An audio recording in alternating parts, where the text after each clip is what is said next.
We don't have to write off Hassan when his effective output has been overwhelmingly positive. The problem is with Graham Platner. You know? Whether we make mistakes by supporting the wrong people, that's water under the bridge. When it comes to criticizing Israel, Israel. Like, they've invited every single kind of criticism under the sun.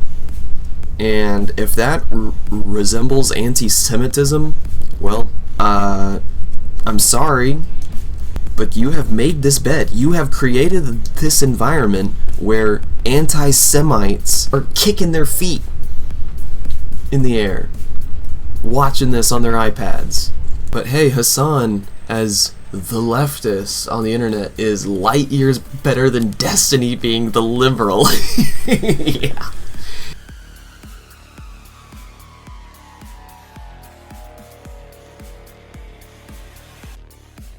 Welcome. Today we're not going to start with headlines and go into more specific stories. Today we're going to talk about Hassan Piker. Hello. Because Pillow and I are in conversation about him. I think that A Bad Empanada has a great video on this and we can watch it together. Oh shit, it's 35 minutes. Okay, we'll watch the 8-minute one. Platner, the new kid on the block, like enthusiast Democrat in Maine, who's been getting a lot of favorable coverage by very stupid people who don't really care if you massacre Iraqis and Afghans on the other side of the world. As long as you say the same stuff that Fetterman did when he was running for election, they'll gladly vote for you, and they will especially yell at anyone who's like, maybe... Oh, comparing him to Fetterman is tough. This guy isn't someone who should be being supported by anyone who is remotely anti-imperialist or who cares about a single person. So we're talking about Hassan Piker and his support for Graham Platner. Mostly just Hassan. Graham Platner will be catching tremendous strays during this conversation. Outside the United States of America, because he did 5 tours. Sorry. Oh, we got a 4 Snapple. tours of Afghanistan and Iraq, and then he did another tour as a PMC. And it actually came out after I made my last video on him, because this is my 3rd video on this guy, in the last 3 weeks. In the last video that I made, I had not figured this out, and this is icing on the shit cake, okay? Like, this is not a reason to hate this guy, it's just more reason to hate this guy, because the 4 tours of Iraq and Afghanistan as a machine gunner, that was already bad enough. And then he's like ridiculous contradictory statements saying that, like, you know, he was against the Iraq war, but for some reason he still signed up to go and do it anyway. Stuff like that. Americans hate the cops, you know, fuck the police, but then signing up to go and police third worlders and kill them, now that's okay, there's nothing wrong with that because it's far away from you, I suppose. But something has come out about him in the time since my last video on him around a week ago. Or maybe it hasn't come out, rather I found out about it, but I'm the center of the world. So really, is something really like existing if I don't know about it yet? Honestly, no. No, it doesn't. I'm the only one who matters. So yeah, that's all there is to it. It turns out that Graham Platner made a campaign contribution to, I don't know, some Democratic primary candidate in 2018. He donated $1,000. And as a result of having to donate $1,000, he had to disclose like personal details like, you know, zip code, where he lives, but also his occupation and his employer. And 2018 is precisely the year in which we already know that he was a PMC in Afghanistan. So, what company was private military Blackwater contractor? Well, have you ever heard of Blackwater? You know, Blackwater, the guys who like infamously just like constantly massacred people so much during the Iraq war that they have to change their name numerous times. So he misspelled the name of the company here hilariously on his declaration. So the company now, Blackwater, isn't actually called Blackwater. They have changed their name and rebranded, but they're presently called Constellus, and they renamed it in 2014, I believe, from Blackwater to Constellus. That means that Graham Platner declared in 2018 that he was a security employee for Constellus, which aligns with the time that we already know he was a PMC in Afghanistan by his own admission. Graham Platner, a military veteran, oysterman, and harbor master, has just... Man, the mainstream media loves this fella. That should be ringing alarm bells for you guys. Those of you who are like, this is an insurgent, non-mainstream Dem candidate. He's going to oppose genocide and all that. The beginning of his ad, one of his recent campaign ads, which is highly produced, by the way. If you can't see this guy for what he is, then I don't even know what to tell you. I did 4 infantry tours in the Marine Corps and the Army. I'm not afraid to name an enemy, and the enemy is the oligarch. It's the billionaires who pay for it and the politicians who sell us out. So Graham Platner's website has an interesting policy position, which even aside from... One of Bad Empanada's golden rules is that if you start your bio bragging about your military exploits, you might be a fascist. You know, the obviously disqualifying shit, like willingly signing up to go to Iraq and Afghanistan 4 times and then joining Blackwater in 2018 so that you can go back and kill more more fucking brown people for the Empire because you just loved it so much the other 4 times that you did it. Fucking Blackwater. He also has an interesting policy position on his website. Platner outright says on his website that he is going to work tirelessly to rebuild the American military. Take on wasting corrupt attention. Fucked. I did not know that about him. Oh, fuck. Rebuild the greatest military in the world. Rebuild the largest standing army in human history. What? Rebuild, what, a navy that has 10 to 12 fucking aircraft carriers? What are we talking about? Rebuild the army that has nuclear fucking submarines parked around every major superpower? Fuck this guy. Yes, so mainly with Israel and Palestine, Hassan has kind of fallen into the blame the whole group mindset. So with Israeli people or people who used to live in Israel, he kind of instantly assumes they are going to be a Zionist, even if they are talking about something completely different. Now sometimes he does catch himself. So you can't say just because you live in Israel that you are a Zionist. I mean, it's possible to be a Zionist and not know you're a Zionist just by participating in an ethno-state. There are conscious objectors to the entire invasion of Gaza. Just blanket calling them Zionists is what anti-Semites do.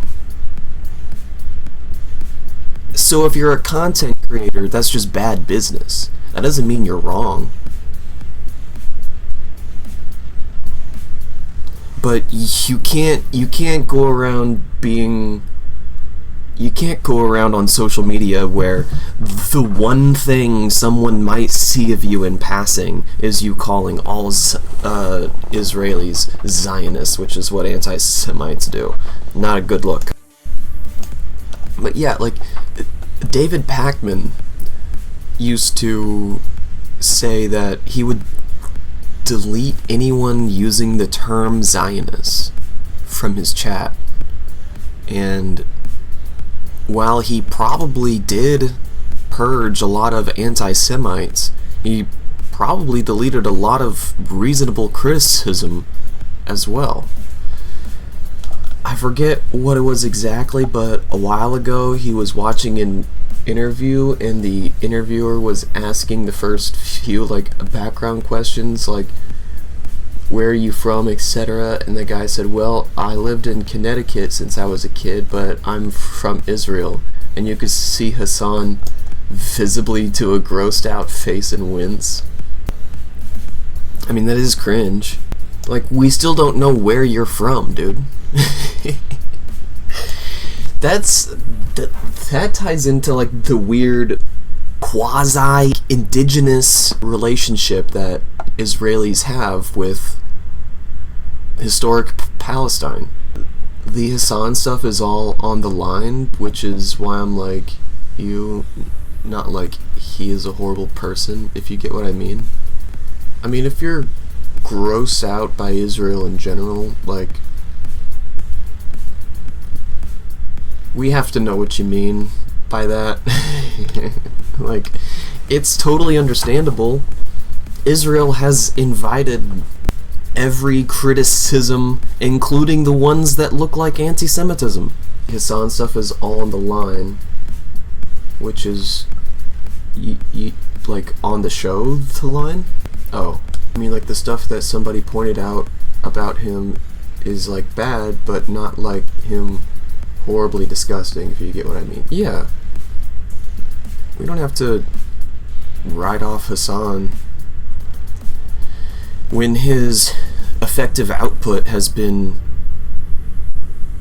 overwhelmingly positive, you know?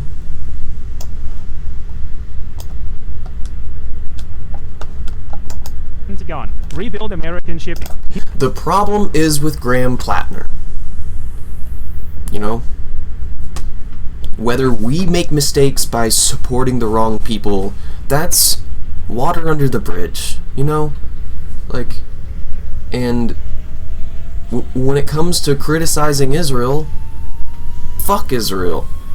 Like, they've invited every single kind of criticism under the sun. And if that resembles anti-Semitism, well,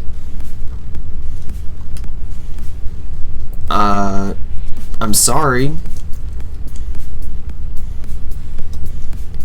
but you have made this bed. You have created this environment where anti-Semites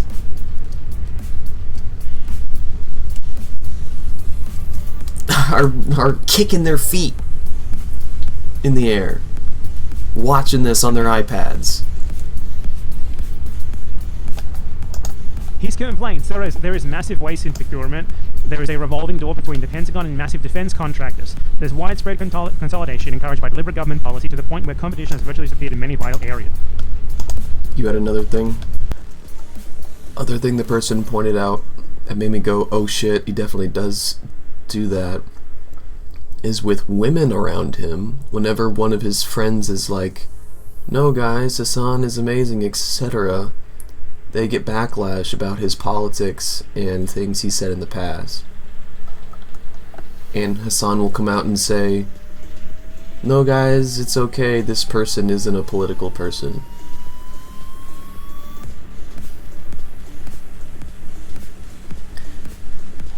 Hassan is like socially weird. That is my hot take. He can't take criticism, like, but he does that with guy friends, not his women friends.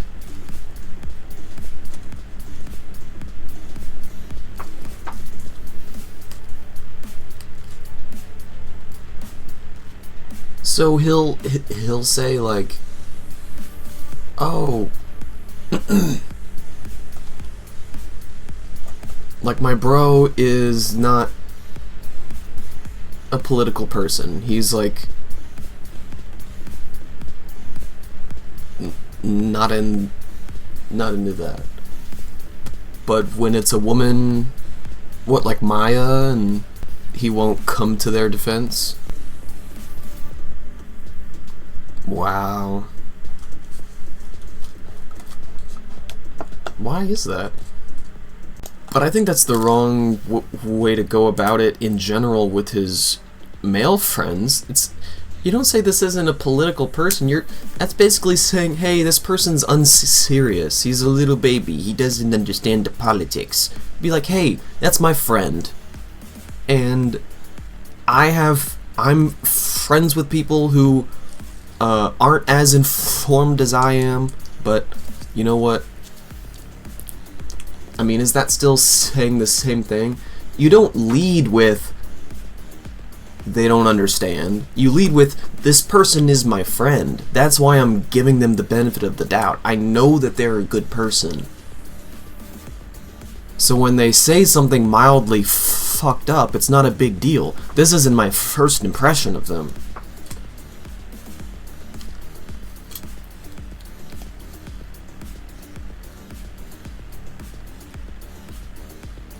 My only way to steelman this behavior is like, maybe he has some kind of unspoken individual rules of privacy that he has with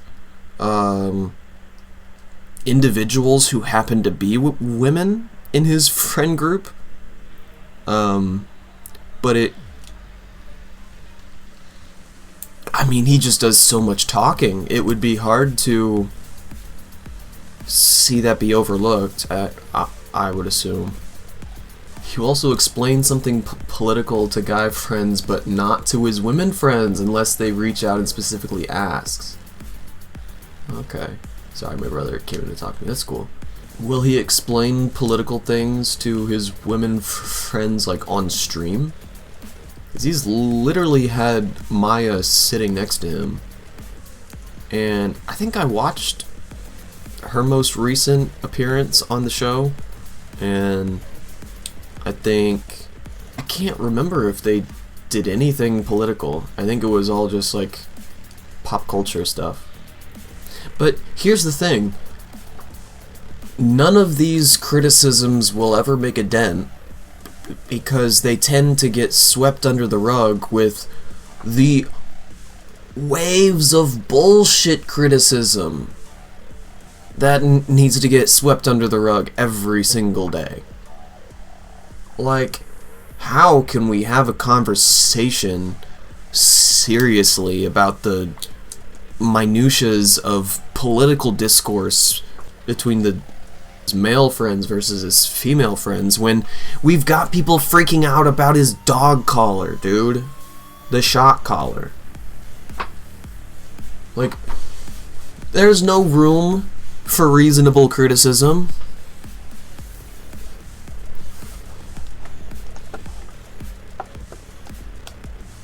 I was watching the video of him looking at the Google Trends, and I'm like, oh, people, like, the mainstream discourse on Hassan is batshit. Yeah, the dog collar stuff. I would prefer somebody else in the face of leftism on the internet, but yeah. Dude, I wish we had someone who would talk about,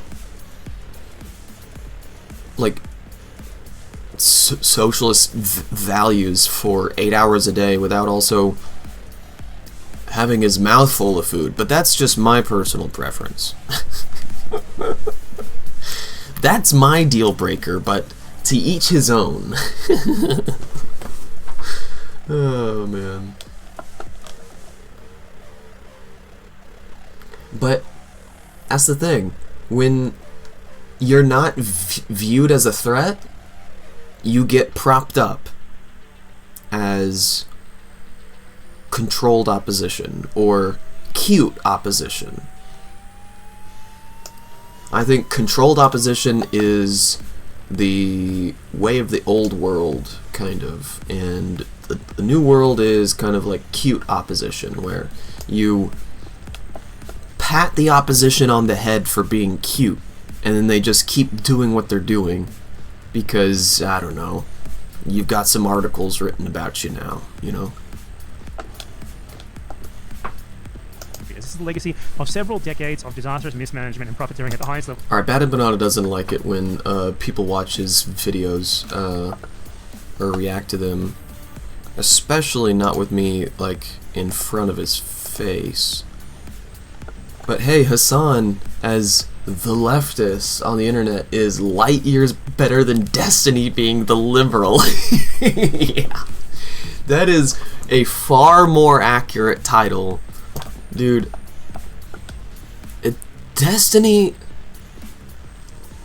that whole, what is it, the DGG world is just a wasteland of centrism. And, like, it is a wasteland of centrism filled with chasms that lead to right-wing pipelines. That's Destiny. Where's your fucking badge, you pigs? We go hard for Palestine. We escalate for Palestine. We fight for Palestine. We give it everything we got. We do not work with the police. We do not point people out to the police. We do not lay hands on our comrades. When we go hard for our people, you stand out the way. If you ain't with it,